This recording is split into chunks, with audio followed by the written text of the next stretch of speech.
বাজারে কারসাজি বন্ধ ও সিন্ডিকেট দমনে প্রয়োজনে এআই এর সহযোগিতা নেবে সরকার। টিসিবি ট্রাকসেল কার্যক্রমের উদ্বোধনকালে কথা জানান বাণিজ্য মন্ত্রী খন্দকার আব্দুল মুক্তাদির।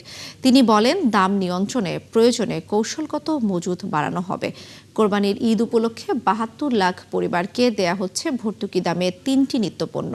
মিসবাহ হাসানের রিপোর্ট। ঊর্ধ্বমুখী বাজারে নিম্ন আয়ের মানুষের জন্য বড় স্বস্তি এনে দেয় টিসিবির ভর্তুকি দামের পণ্য, যা সংগ্রহে ট্রাকের সামনে থাকে এরকম লম্বা লাইন।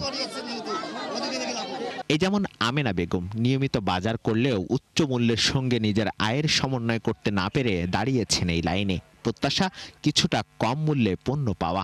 বাজারে যে তুলনায় যে দাম, এখান থেকে আসলে একটু আমাদের নিলে আমাদের একটু মনে করেন যে সাশ্রয় হয়। আর আগে 420 টাকা নিত, আর এবছর দাম বাড়তি।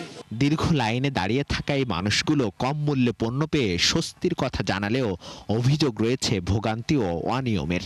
এই যে খাড়া রয়েছে 2 ঘন্টা ধরে, আর এই যে ডাকাডাকি এনে তো এখন যদি বৃষ্টি নামে আমরা যদি না পাই তো আমাকে কষ্টটাই তো বিফলে। সরকার ভর্তুকি দেওয়ার জন্য তো এটা করছে। তো ভর্তুকি যদি আপনি 10 টাকা দেন, শতকরা বা কম দেন, তো লাভ হবে কি?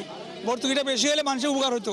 উদ্বোধনী অনুষ্ঠানে আওয়ামী সরকারের অনিয়ম তুলে ধরে বাজারে কারসাজি প্রতিরোধে সরকারের পরিকল্পনার কথা জানান মন্ত্রী। বলেন, প্রয়োজনে নেওয়া হবে এআই এর সহায়তা। বাজার অবজেক্টিভলি ম্যানিপুলেশন ফ্রি থাকবে, তার জন্য আমরা কতিপয় পন্থা নিচ্ছি। তার মধ্যে একটি হচ্ছে সিলেক্ট কিছু পণ্যের জন্য, নির্বাচিত কিছু পণ্যের জন্য আমরা একটা স্ট্র্যাটেজিক রিজার্ভ তৈরি করব রাষ্ট্রের।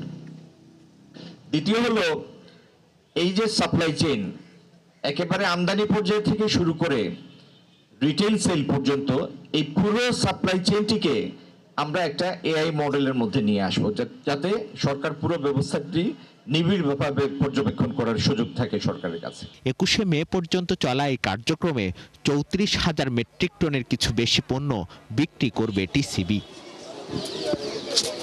মিসবাহ হাসান, ৭১, ঢাকা।